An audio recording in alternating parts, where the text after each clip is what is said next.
address 4 critical elements in business. To begin with, finance, which is your revenues and EBITDAs and expenses. Number 2, customer.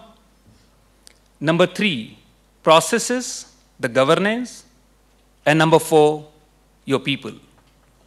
At any point in time, if a business is not creating a balance amongst these 4 pillars of the business, the longevity of the business would be a question mark.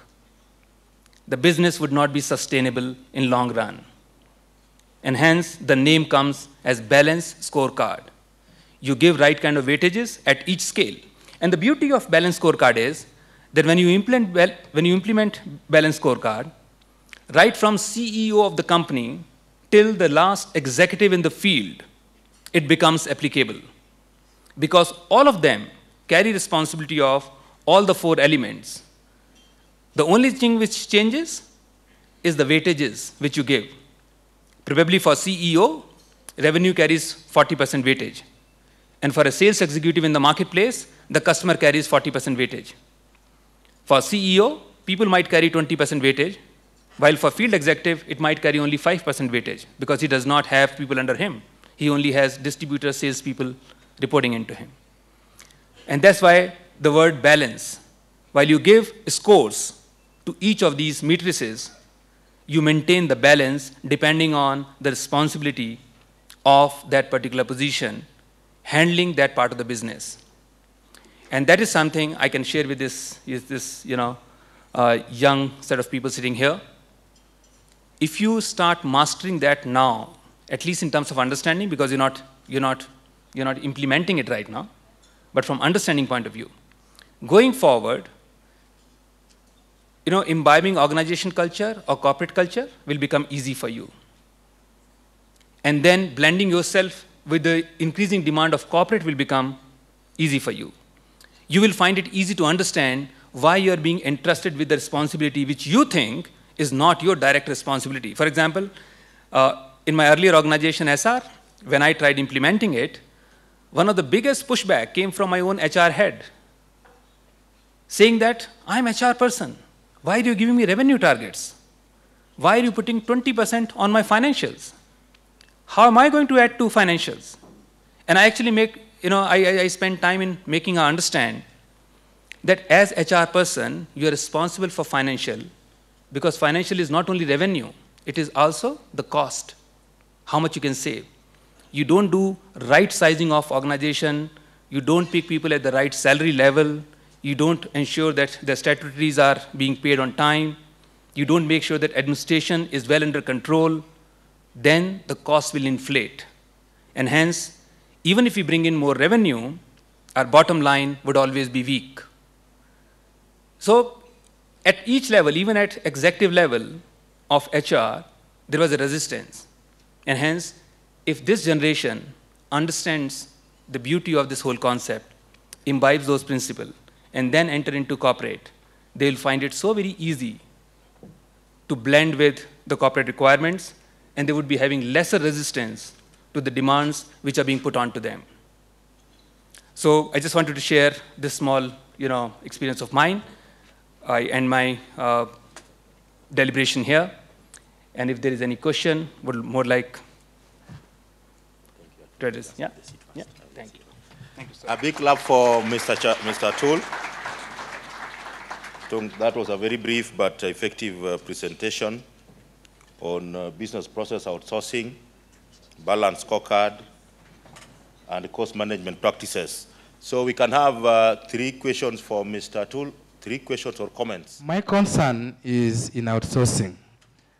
In a state like Japan, they have managed to achieve even 99% outsourcing. But look at it in their culture in TQM and other things. How can we manage outsourcing, particularly in Kenya, with our culture? How can we go about it, managing outsourcing and culture complex in Kenya? Thank you, Dr. Quiri. Now, this is just a comment. You forgot when you said MBA, you forgot MBT, Management by Terror.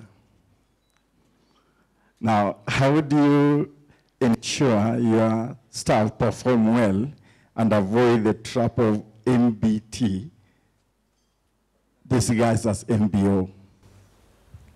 Wouldn't like to make my answer very long. First, answering your question about outsourcing and the relevance of outsourcing in a country like Kenya, given Kenyan culture. When I came into this country 2 years back, one of my first interaction was with Mr. Michael Joseph, that time CEO for Safaricom, and he took me into a corner. He was much senior figure, and advised me. He said, "Atul, you've just come into this country as head of one of my competitors, but before you start taking steps, please understand Kenyan culture. It's very typical." He used the word, right? And you're now stating the same thing. But let me tell you, outsourcing has very less dependence on cultures. Outsourcing has huge dependence on the environment that prevails. And environment and culture are two different things. If there is a situation where you have specialized organizations in a country like Kenya, who can handle that particular skill set in a much better way, then you have no fear of outsourcing. But if you realize, and this is the reality today, what you're saying, I'm just echoing your sentiments, at this point in time, more so from the industries which are dependent on technologies like telecom or IT and projects and implementation thereof or application developments, at this point in time, the skill set which is available in the country is not of very large order. I'm not saying high order, please mind it. The people who are there trained, they're really well trained. I'm saying large order. It means the number of people having right kind of skill set is very limited. And hence, outsourcing model at this point in time within the country may not operate. So you might have to do outsourcing to experts in other countries, which to begin with might go against the interests of the country, because you're actually taking jobs out of the country, offshoring them. But trust me, you never make a nice omelette without fluffing the egg or beating the egg severely, right? That egg takes a better shape and a better taste when it is beaten severely. Unless there is an efficiency which is created within the country, by bringing in new processes, by bringing in new practices, if outsourcing is one of them, so be it, which encourages the entrepreneur environment in the country. It will not give the right kind of impetus for other industries to grow. And your employment in the country will solely depend on how efficiently other industries or the surrounding industries can grow. Once that skill set grows within the country, nobody stops you from bringing that outsourced activity into your own country. It is happening. If you look at US, which was so dependent on offshoring, IT applications, other things, they started bringing them in because those suddenly, manpower has become cheaper or reasonable, skill sets have become higher, and they started bringing those employments back within the country. But for economy to grow and for employment to grow, efficiency of business is very critical.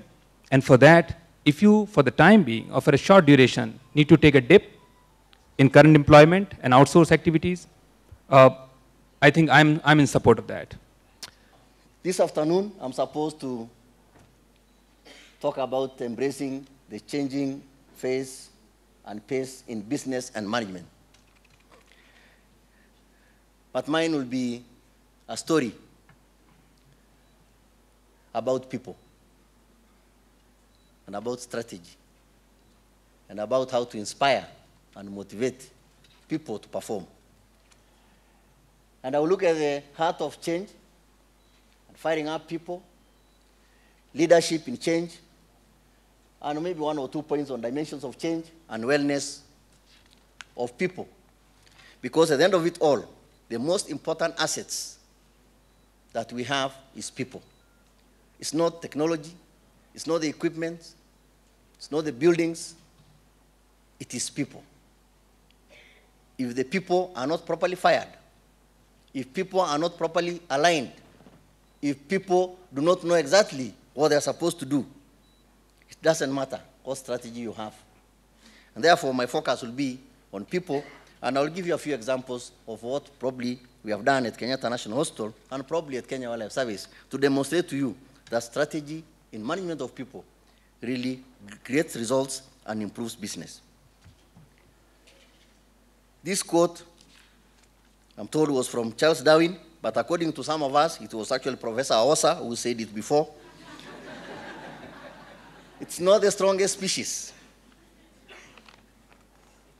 nor the most intelligent, but the most adaptable to change that will survive. And in this, what we are saying is that even in the animal kingdom and in the birds, particularly among the birds, they also have to change for them to survive.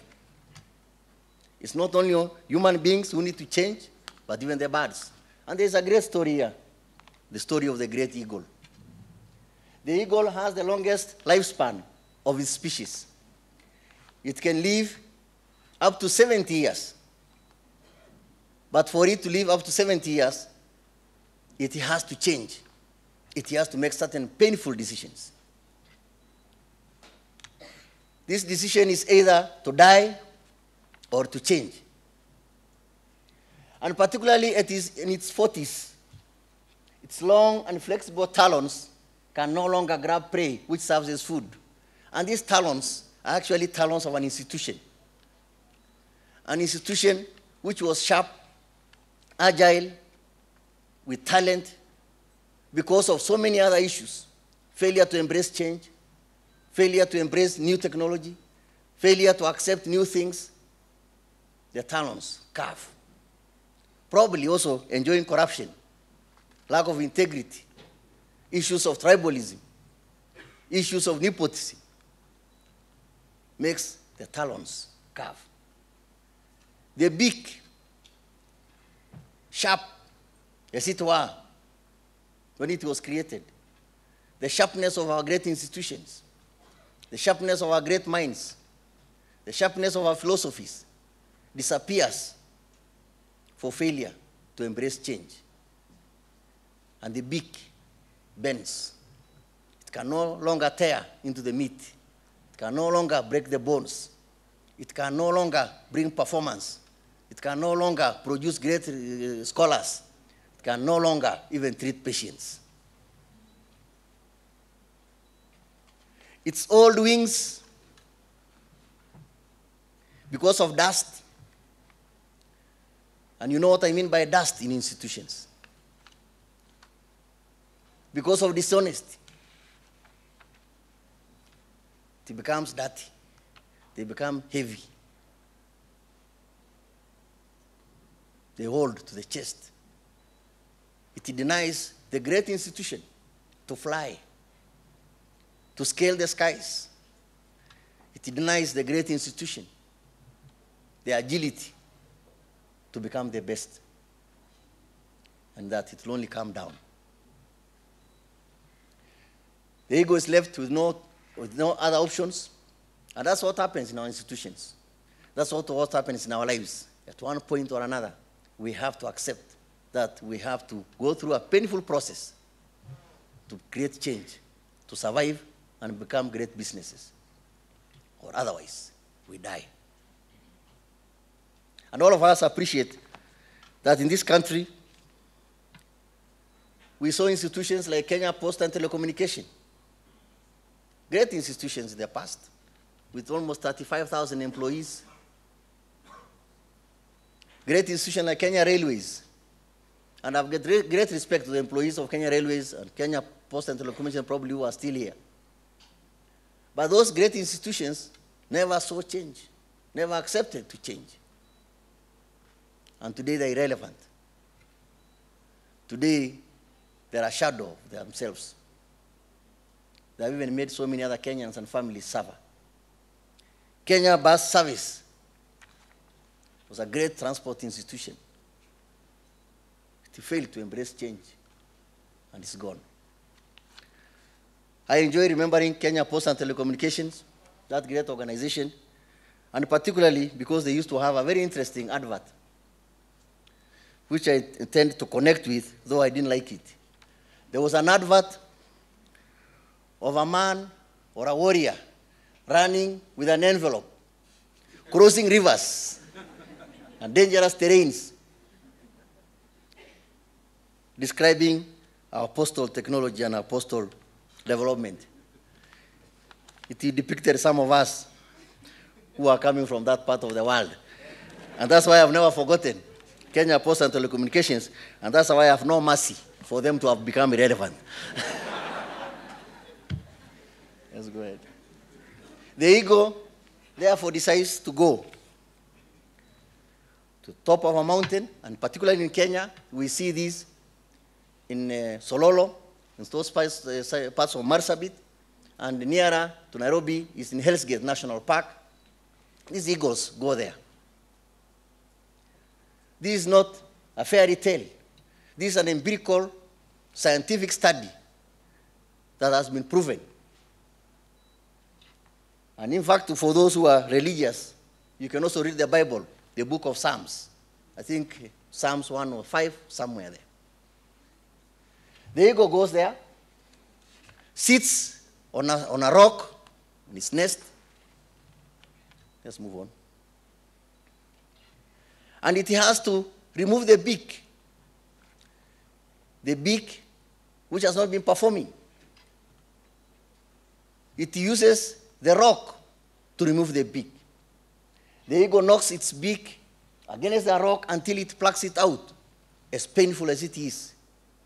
And it remains there, without food, without water, and it's fed by others until the beak grows.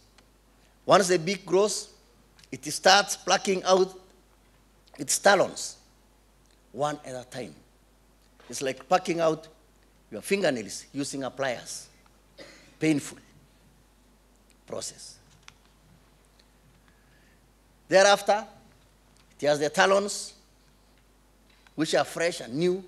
It uses the talons to remove the old, battered feathers.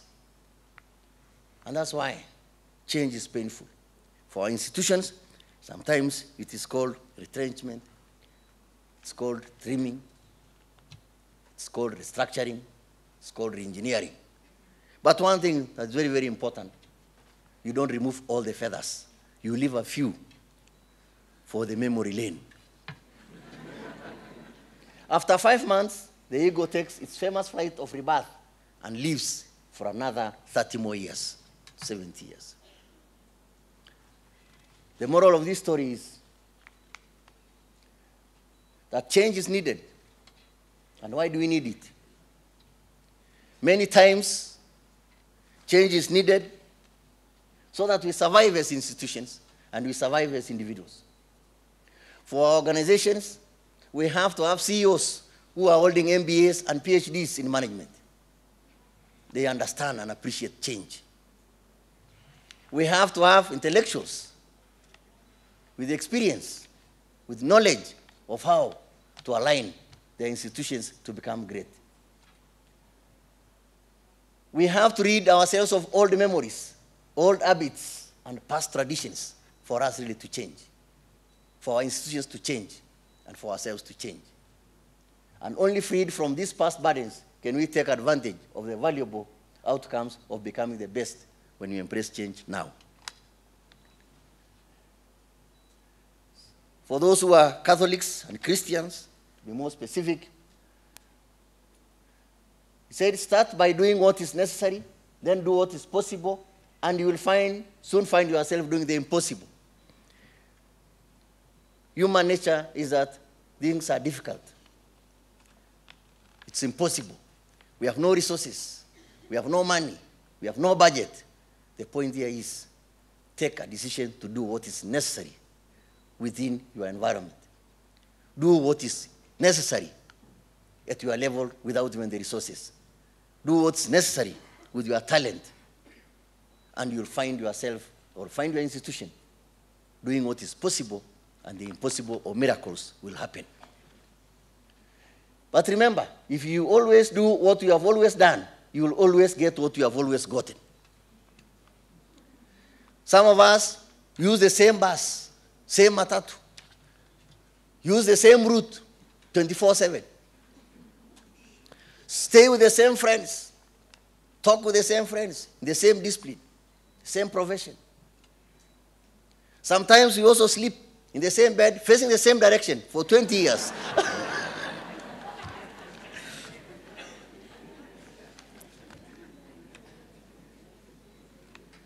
What do you expect? The same results. And no wonder, sometimes we go back to biology and we go to religion, asking why we have babies, girls, and boys. Probably it's because of failure to embrace change. Sleep upside down once in a while.